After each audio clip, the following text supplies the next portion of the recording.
Imagine this: Epictetus, a famous Stoic philosopher, is teaching his students when a scholar caught in adultery enters.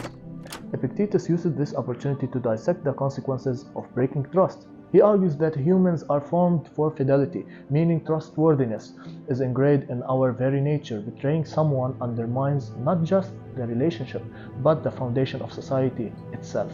He compares it to destroying and overthrowing communities and friendships. Epictetus even questions the usefulness of someone who betrays trust.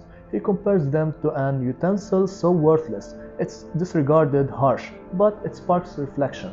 Fast forward to today's hyper-connected world with information spreading instantly, the consequences of broken trust seem more amplified than ever.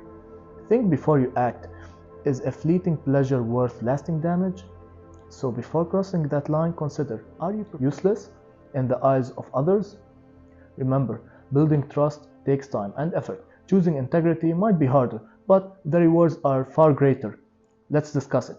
Share your thoughts in the comments.